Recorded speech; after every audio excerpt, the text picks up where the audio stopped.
Assalamualaikum warahmatullahi wabarakatuh. Sebelumnya perkenalkan, nama saya Diko Firmawan, NIM 2961. Saya dari kelas MFR2. Dalam kesempatan kali ini saya akan menjawab pertanyaan-pertanyaan dari soal etika bisnis. Dalam soal kali ini ada 5 soal etika bisnis.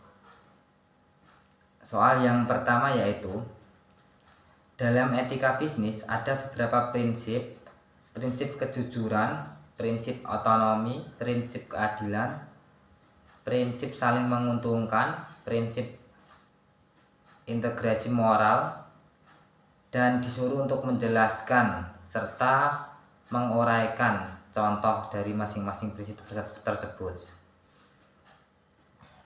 Baik, saya akan menjawab. Yang pertama yaitu dari prinsip kejujuran. Prinsip kejujuran harus menjadi dasar penting bagi segala bidang bisnis. Bagi sebagian pebisnis, baik pengusaha modern maupun pengusaha konvensional, menyatakan bahwa kejujuran merupakan salah satu kunci keberhasilan dalam bisnis. Secara umum, bisnis berjalan tanpa mengadopsi prinsip kejujuran tidak akan bisa bertahan lama. Bagi pengusaha, kejujuran terkait dengan kualitas dapat dilihat kegiatan menjual produk berkualitas tinggi dengan harga yang wajar dan masuk akal.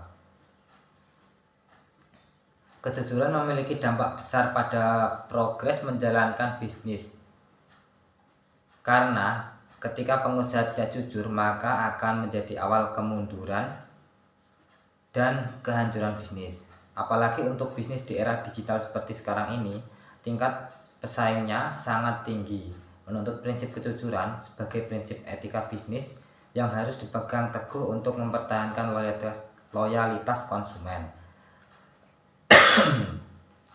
Contoh kejujuran secara umum di masyarakat ialah dengan selalu berkata jujur dalam menunaikan tugas dan kewajiban. Misalnya sebagai seorang aparat penegak hukum ataupun sebagai masyarakat umum dengan membayar pajak sesuai waktu yang telah ditentukan. Untuk yang selanjutnya yaitu prinsip otonomi. Terkait dengan sikap dan kemanusiaan seorang individu dalam mengambil keputusan dan tindakan yang benar. Dengan kata lain, pelaku bisnis harus bisa membuat keputusan yang baik dan benar.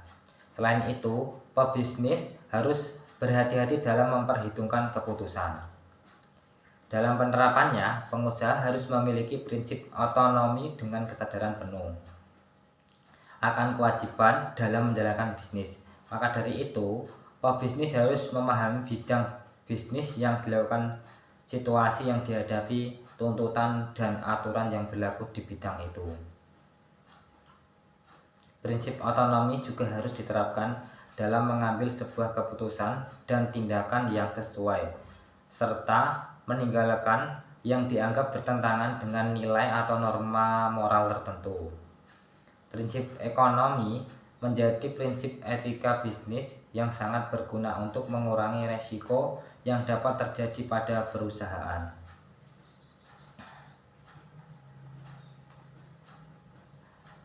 Prinsip otonom tidak hanya mengikuti nilai dan norma yang berlaku, tetapi juga dengan mempertimbangkan kesadaran batin mengenai pilihan terbaik untuk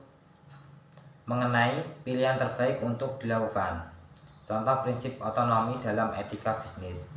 Perusahaan tidak tergantung pada pihak lain untuk mengambil keputusan, tetapi perusahaan memiliki kekuasaan tertentu sesuai dengan misi dan visi yang diambilnya, dan tidak bertentangan dengan pihak lain.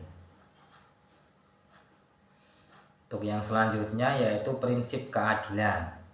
Prinsip keadilan merujuk untuk semua pihak yang terlibat dalam bisnis yang memiliki hak untuk mendapatkan perlakuan yang sama sesuai dengan aturan yang berlaku. Dengan prinsip etika bisnis ini, semua pihak yang terlibat harus berkontribusi pada keberhasilan bisnis yang dilakukan, baik secara langsung maupun tidak langsung. Prinsip keadilan mendorong semua pihak agar dapat terlibat dalam bisnis, baik hubungan internal maupun hubungan eksternal. Setiap pihak akan menerima perlakuan yang sama sesuai dengan haknya masing-masing.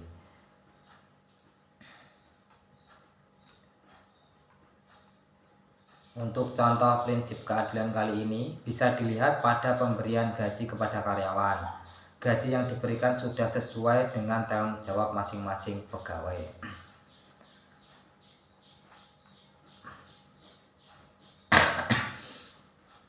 Untuk prinsip selanjutnya yaitu prinsip saling menguntungkan. Prinsip saling menguntungkan berarti bahwa kegiatan bisnis yang dilakukan harus dapat memberikan manfaat bagi semua pihak. Prinsip saling menguntungkan membutuhkan hak untuk manfaat dari kegiatan bisnis, seperti mengakomodasi sifat dan tujuan bisnis. Dalam praktiknya, etika berbisnis dapat saling menguntungkan dalam proses bisnis, terutama bagi perusahaan yang menjaga hubungan baik dalam jangka panjang dengan konsumen.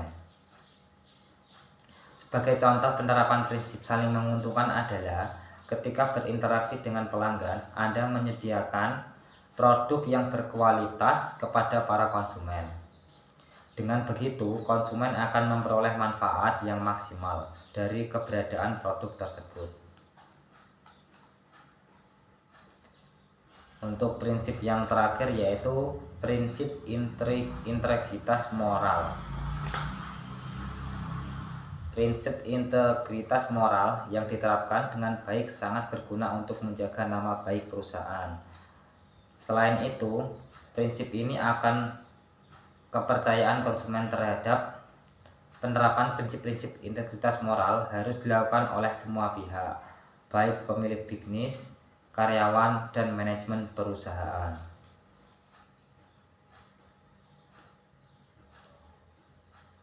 Untuk selanjutnya yaitu contoh beretika bisnis. Yang pertama, kita harus menyebutkan nama.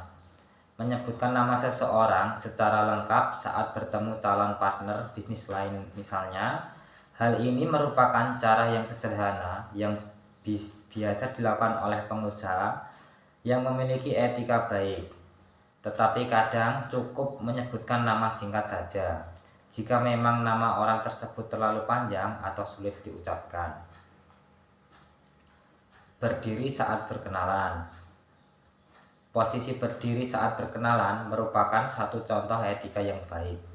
Dengan berdiri, maka kita menghormati orang yang kita ajak berkenalan, sehingga seseorang akan merasa diperlakukan dengan baik. Sikap ini juga dengan cara membungkuk untuk menunjukkan bahwa seseorang punya sikap positif terhadap orang lain. Mengucapkan terima kasih. Kata terima kasih merupakan sederhana, tetapi memiliki dampak yang besar bagi banyak orang. Mengucapkan terima kasih merupakan suatu tanda bahwa seseorang menghargai orang lain. Jadi, jangan pernah ragu untuk mengucapkan terima kasih, karena dampaknya cukup vital, terlebih bagi perusahaan dalam bidang pelayanan, jasa, bank misalnya. Untuk sumber dari jawaban nomor 1, saya ambil dari harmony.co.id.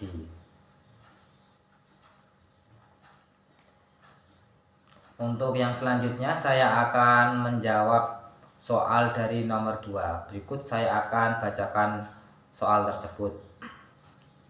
Jelaskan dan uraikan hubungan etis konsumen dan perusahaan.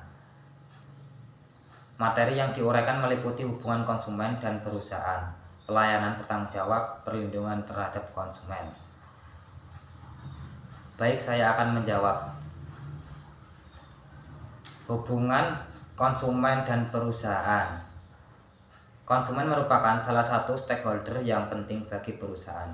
Bisnis akan berjalan tanpa adanya konsumen yang menggunakan produk atau jasa yang diproduksi. Banyak ungkapan yang menyatakan bahwa konsumen adalah raja. pembeli adalah raja. Hal ini sebenarnya dapat dipahami secara logika. Perusahaan yang berdiri dalam memproduksi barang dan jasa bertujuan untuk mencari keuntungan, di mana keuntungan tersebut akan digunakan untuk menutupi semua biaya yang telah dikeluarkan dalam memproduksi semua produk. Oleh karena itu, seorang pakar manajemen, Peter Drucker, menyatakan bahwa setiap perusahaan memiliki peranan sentral untuk menciptakan pelanggan.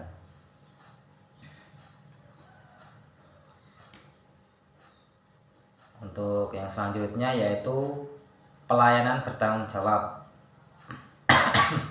Dalam menyediakan sebuah produk, produsen memiliki sebuah kepentingan untuk memberikan jaminan dan tanggung jawab kepada konsumen. Beberapa contoh yang mendasar misalnya, seseorang konsumen dalam membeli sebuah produk elektronik seperti telepon seluler, kewajiban produsen adalah memberikan jaminan bahwa produk elektronik seperti telepon seluler, kewajiban produsen adalah memberikan jaminan bahwa produk yang dikeluarkan sudah melalui serangkaian uji coba dan sudah siap digunakan. Garansi produk juga penting untuk menjamin layanan purna jual terhadap produk tersebut. Hal ini untuk memberikan rasa aman bagi konsumen terhadap kemungkinan kesalahan produksi terhadap produk yang sudah dibeli. Artinya, konsumen itu diberikan garansi. Berbeda halnya dengan kewajiban produsen terhadap hal-hal seperti bahayanya penggunaan obat-obatan dalam dosis yang berlebihan atau bahayanya penggunaan benda-benda tajam dalam pemakaiannya sehari-hari. Ada beberapa teori yang mendasari tanggung jawab produsen terhadap konsumen terhadap produk yang ditawarkan oleh produsen. Untuk yang selanjutnya saya akan menjelaskan perlindungan terhadap konsumen. Ada beberapa hak yang perlu diperhatikan dalam hubungan antara produsen dan konsumen. Yang pertama yaitu hak atas keamanan. Banyak produk mengandung resiko tertentu untuk konsumen, khususnya resiko untuk kesehatan dan keselamatan. Misalnya pestisida, obat-obatan, makanan, mainan anak, kendaraan bermotor, dan alat kerja. Makanan bisa mengandung zat pengawet atau zat pewarna yang dapat merugikan kesehatan konsumen.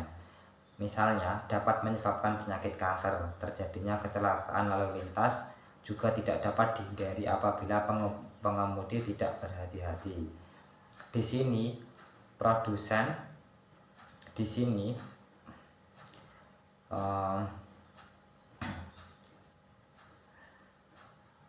terjadinya kecelakaan lalu lintas juga dapat dihindari apabila pengemudi tidak berhati-hati. Di sini produsen menciptakan sebuah kendaraan yang mampu untuk meminimalisir efek kecelakaan tersebut. Konsumen berhak atas produk yang aman, di mana produk tidak mengalami yang dinamakan cacat produksi, yang bahkan bisa membahayakan konsumen yang menggunakan produk tersebut. Yang kedua yaitu hak atas informasi. Konsumen berhak mengetahui segala informasi yang relevan mengenai produk yang dibelinya, baik bahan baku produksinya, cara memakainya, dan juga resiko yang bisa ditimbulkan akibat menggunakan produk tersebut. Jika penggunaan media promosi cetak dan iklan untuk menyampaikan informasi tentang produk, maka informasi tersebut haruslah jelas dan tidak berbelit-belit. Untuk yang ketiga, hak untuk memilih. Dalam sistem ekonomi pasar bebas, di mana kompetensi merupakan unsur hakiki, konsumen berhak untuk memilih antara berbagai produk dan jasa yang ditawarkan. Kualitas dan harga produk bisa berbeda, dan konsumen memiliki hak untuk membandingkannya dan mengambil keputusan membeli. Untuk yang keempat yaitu hak untuk dibenarkan. Konsumen memiliki hak untuk menyampaikan pendapatnya mengenai produk yang dia konsumsi, terutama mengenai keluhannya terhadap produk yang bersangkutan. Hal ini juga berarti bahwa konsumen memiliki suara untuk menetapkan sejumlah regulasi kepada pemerintah mengenai apa saja yang menjadi keharusan atau aturan yang harus diterapkan oleh produsen. Untuk yang kelima, hak lingkungan hidup. Melalui produk yang digunakannya, konsumen memanfaatkan sumber daya alam. Konsumen berhak tahu bahwa produk yang dia gunakan tidak memiliki dampak yang berbahaya bagi lingkungan sekitarnya, atau yang lebih dikenal dengan produk ramah lingkungan. Selain hak yang dikemukakan atas, ada juga beberapa fakta penting yang harus diketahui tentang deskripsi produk.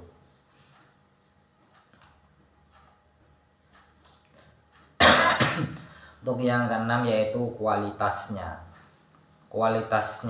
Konsumen berhak atas produk yang berkualitas karena ia membayar lebih untuk keunggulan tertentu dari suatu produk, dan produsen memiliki kewajiban untuk memberikan secara jelas mengenai rincian kualitas produk yang dipromosikan melalui media cetak dan elektronik.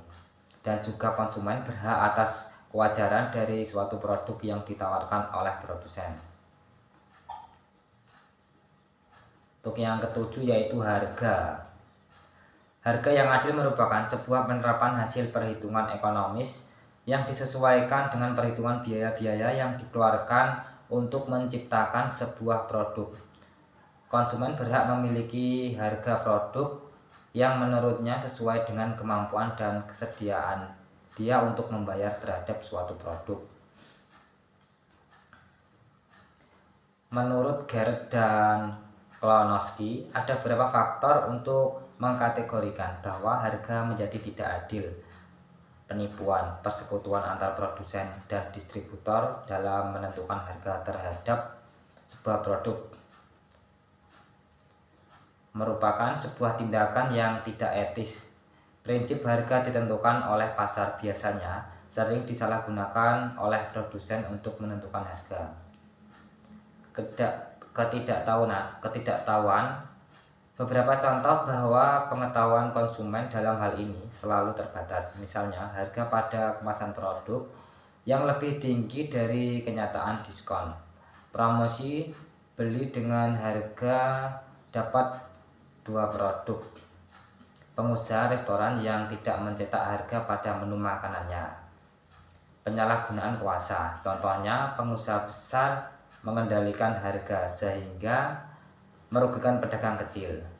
Memanipulasi emosi. Misalnya pengusaha pemakaman yang mengambil keuntungan melalui harga yang sudah dinaikkan terlebih dahulu. Pengemasan dan pemberian label. Produk harus dikemas secara menarik dan baik untuk menjaga kualitas dan tampilan produk tersebut. Label sendiri merupakan informasi dari produk yang dibutuhkan oleh konsumen untuk mengetahui apakah produk tersebut memiliki kriteria yang dibutuhkan.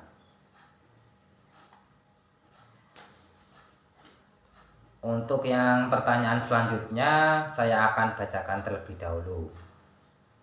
Pertanyaan yang ketiga yaitu, jelaskan dan uraikan bagaimana etika pengambilan keputusan dalam perusahaan.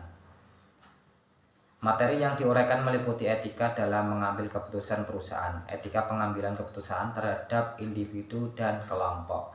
Baik, saya akan menjawab pertanyaan tersebut. Secara umum, pengambilan keputusan adalah upaya untuk menyelesaikan masalah dengan memilih alternatif solusi yang ada. Sebagai ilmu pengambilan keputusan merupakan suatu aktivitas yang memiliki metode, cara, dan pendekatan tertentu secara sistematis, teratur, dan terarah. Ada 2 jenis tipe pengambilan keputusan. 1. Program decision, prosedur khusus yang dikembangkan untuk menangani masalah yang rutin dan berulang-ulang. Yang kedua, non-program decision, keputusan yang bersifat baru dan tidak terstruktur, diperlukan pada situasi permasalahan yang unik dan kompleks. Berikut yaitu perbedaan tipe pengambilan keputusan. Terdapat Terdapat dua hal yang membuat sebuah keputusan berkualitas. Yang pertama yaitu kontribusi terhadap peningkatan nilai organisasi dan individual yang disebut dengan konsekuensi. Yang kedua yaitu akurasi antara prediksi dan realisasi yang disebut dengan gap. Ada beberapa hal yang perlu diperhatikan dalam proses pengambilan keputusan. Yang pertama yaitu penetapan goal dan objektif serta pengukuran hasil. Penetapan goal dan objektif akan mengarahkan pada hasil nama yang sudah dicapai dan pengukuran mana yang menunjukkan hasil yang sesuai dengan yang diinginkan. Yang kedua yaitu mengidentifikasi masalah. Adanya masalah menunjukkan adanya gap antara goal dan objektif organisasi dengan kinerja aktual.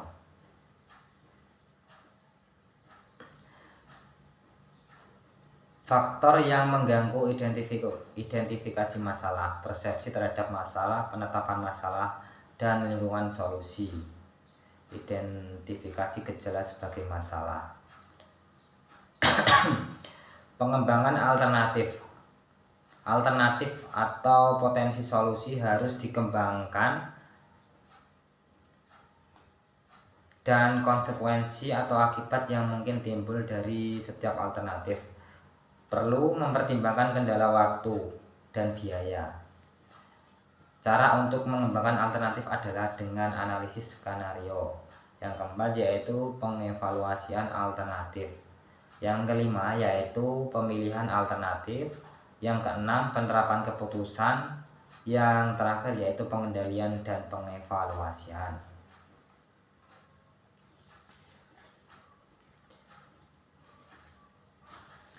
Beberapa hal yang mempengaruhi perilaku terhadap pengambilan keputusan individu, salah satunya adalah tindakan etis. Beberapa faktor yang mempengaruhi dalam pengambilan keputusan etis yaitu yang pertama yaitu gender. Dalam proses pengambilan keputusan, peranan gender merupakan hasil keputusan yang diambil. Secara etis, pembedaan terhadap gender dalam pengambilan keputusan tidak dibenarkan. Untuk yang kedua yaitu filosofi, yaitu pola pikir seseorang juga turut mempengaruhi hasil keputusan seseorang. Yang ketiga edukasi, semakin tinggi tingkat pendidikan seseorang akan mempengaruhi kualitas pengambilan keputusan yang diambil oleh individu. Yang keempat yaitu pengalaman. Dalam menghadapi sebuah permasalahan, seseorang individu dituntut untuk mencari sebuah solusi. Untuk yang kelima yaitu umur. Faktor usia memiliki keunggulan tersendiri dalam hal pengambilan keputusan. Terkadang perbedaan usia dapat menghasilkan perbedaan kebijakan. Untuk yang keenam yaitu kode etik. Di dalam perusahaan perlu diperhatikan aturan-aturan yang sudah berjalan. Hal ini berguna agar keputusan yang dihasilkan tidak bertentangan dengan peraturan perusahaan. Untuk yang ketujuh yaitu reward dan sanksi. Perlu diperhatikan bahwa dalam setiap keputusan akan menghasilkan sebuah output bagi permasalahan yang sedang terjadi. Apabila dalam sebuah keputusan menghasilkan output yang baik, maka akan mendapatkan penghargaan tertentu. Begitu pula sebaliknya.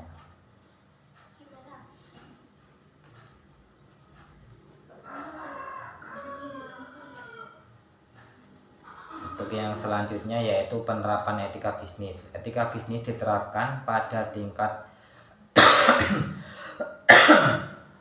etika bisnis diterapkan pada tingkat institusi makro, pada organisasi dan dalam kepemimpinan. Walaupun dasar dari keputusan etis sama pada setiap tingkatan, namun fokus pada setiap level berbeda.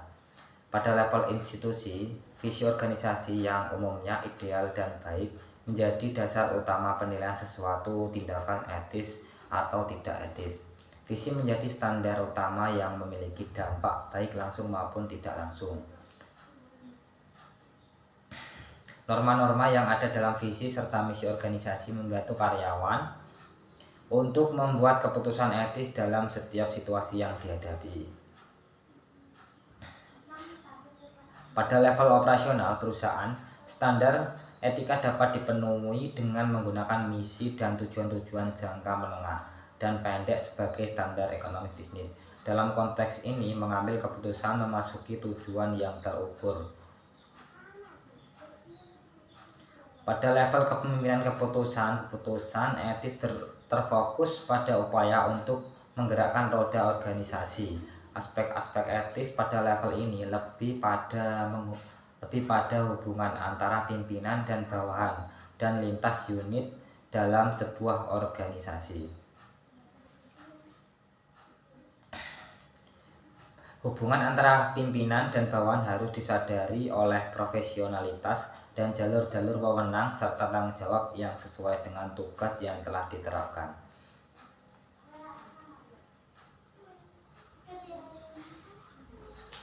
Untuk yang soal selanjutnya saya akan bacakan. Berikut adalah soal keempat.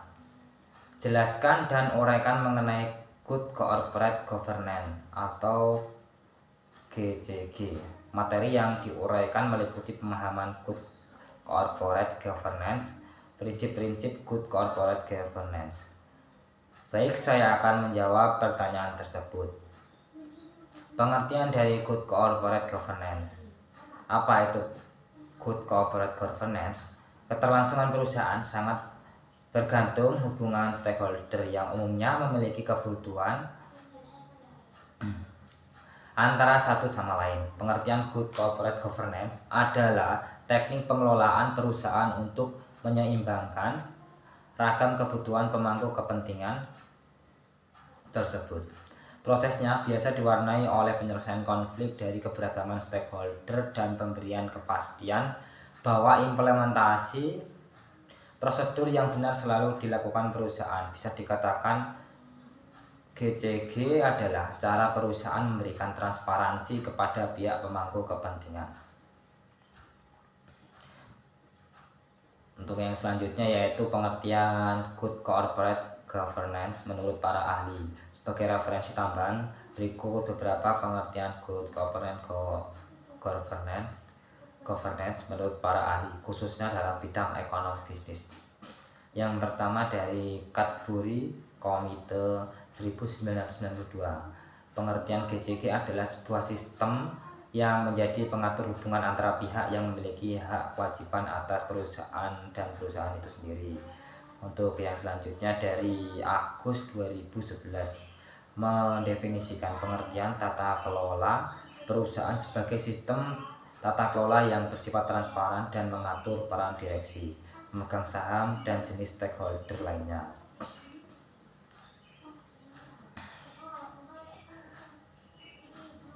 Selanjutnya yaitu tujuan dari Good Corporate Governance.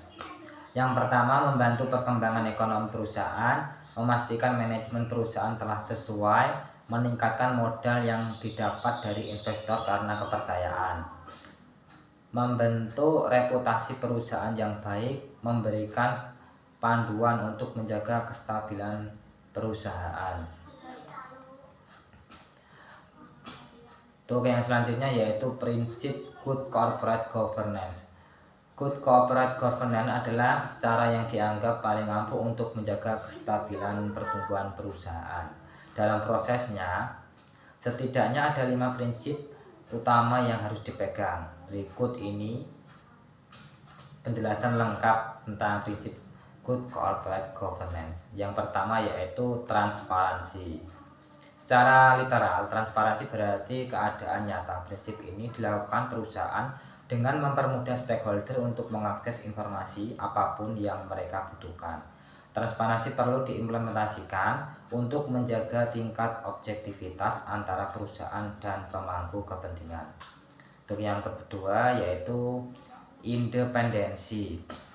Menjadi company yang tidak mudah dicampur tangani pihak lain juga menjadi salah satu prinsip tata kelola perusahaan.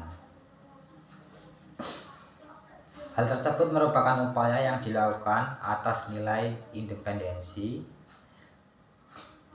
Pihak yang terkait dengan perusahaan harus bisa bergerak masing-masing tanpa saling mendominasi.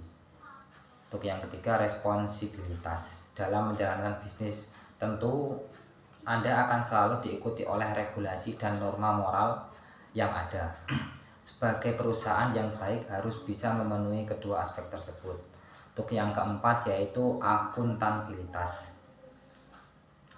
Akuntabilitas adalah prinsip yang berkaitan dengan penanggung-jawaban. Artinya, sebagai penerapan tata kelola perusahaan yang baik, company harus sanggup dimintai pertanggungjawaban atas segala keputusan yang diambil. Untuk yang kelima yaitu kewajaran dan kesetaraan. Umumnya stakeholder perusahaan terdiri dari beberapa pihak yang punya kepentingan dengan perusahaan. Artinya company tidak menghadapi satu orang saja dalam menjalankan bisnisnya. Karena itu nilai keadilan harus diperhatikan agar tidak terjadi kesenjangan. Untuk sumber dari jawaban nomor 4 tadi, saya mengambilnya dari infopopulik.co.id dari artikel tersebut. Untuk pertanyaan yang selanjutnya, pertanyaan yang kelima, jelaskan dan uraikan pemahaman corporate social responsibility dan uraikan contoh kasus corporate social responsibility yang dilakukan oleh perusahaan. Baik, saya akan menjawab pertanyaan tersebut. Yang pertama yaitu pengertian corporate social responsibility atau CSR. CSR adalah salah satu bentuk tanggung jawab sosial dari pengelola perusahaan untuk para stakeholder dan pihak lain yang berkepentingan. Pihak yang dimaksud adalah pemegang saham, karyawan, konsumen, pemerintah, dan masyarakat. Tanggung jawab dalam bentuk CSR ini dilakukan oleh perusahaan meliputi kegiatan operasional di berbagai bidang seperti ekonomi, sosial, hingga lingkungan. Menurut Kementerian Kesehatan RI, CSR dapat diartikan sebagai tindakan yang dilakukan oleh perusahaan sebagai rasa tanggung jawab perusahaan terhadap sosial maupun lingkungan sekitar di mana perusahaan itu berbeda. Singkatnya, CSR dapat diartikan sebagai penanggung-jawaban sosial perusahaan yang bertujuan untuk memberikan manfaat kepada pihak sekitar dalam bentuk program-program yang bermanfaat. Untuk yang selanjutnya yaitu tujuan dari CSR.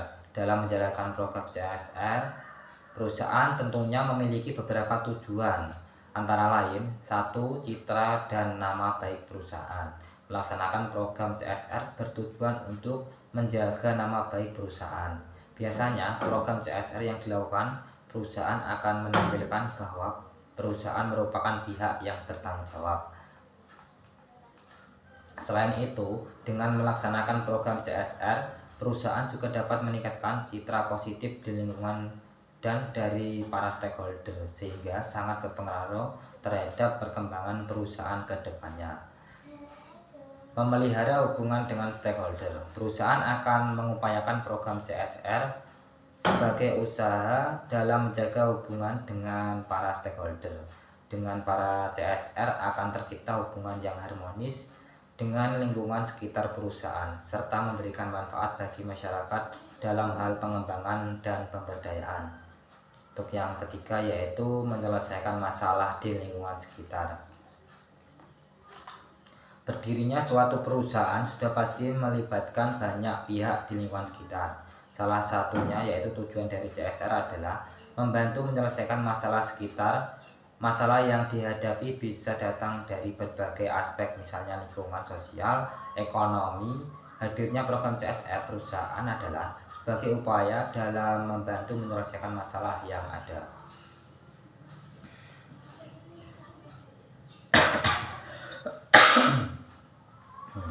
Untuk yang selanjutnya yaitu manfaat dari CSR.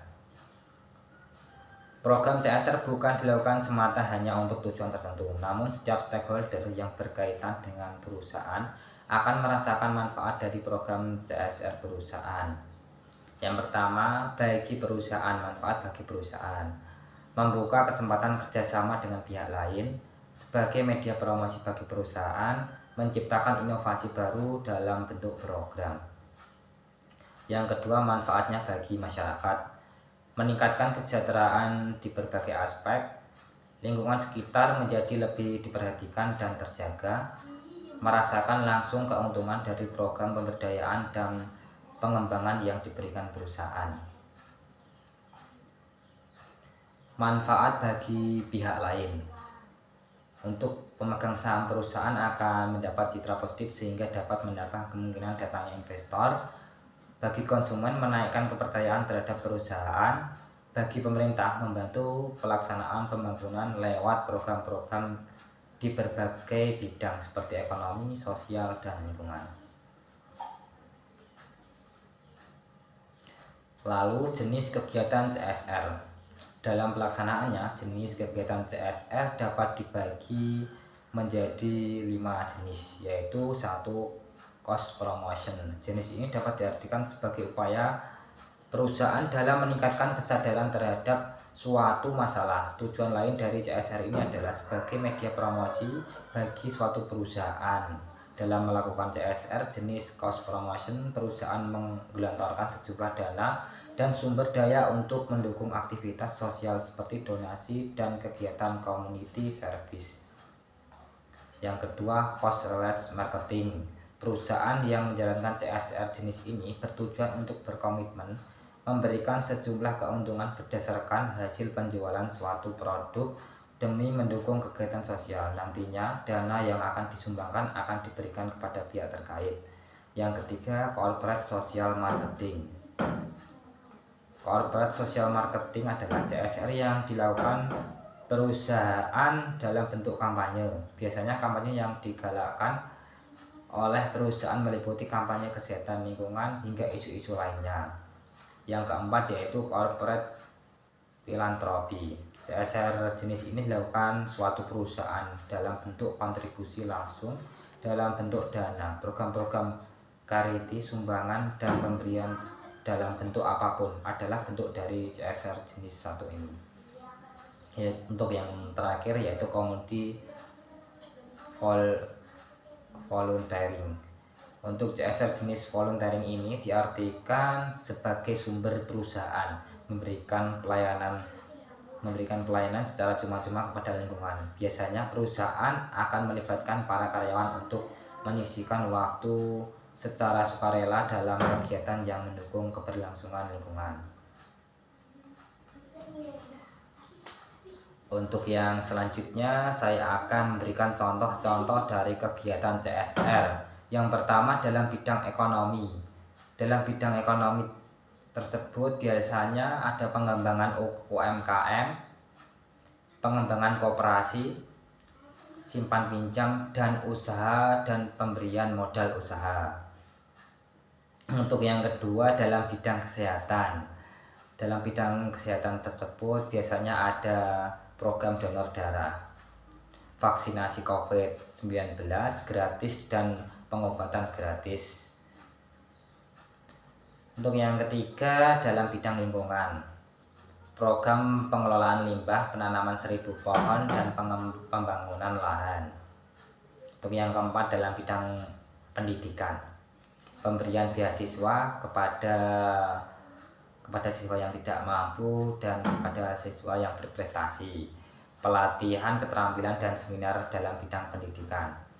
Yang kelima dalam bidang infrastruktur, pembangunan rumah ibadah, musola atau masjid, fasilitas umum, dan perbaikan jalan pada jalan-jalan yang rusak.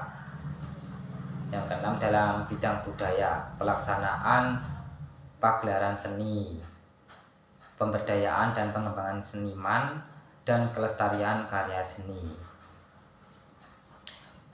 Baik, saya kira itu saja yang dapat kami jelaskan dan dapat kami jawab. Jika ada kekurangan, tolong dimaafkan. Wabillahi taufik wal hidayah. Wassalamualaikum warahmatullahi wabarakatuh.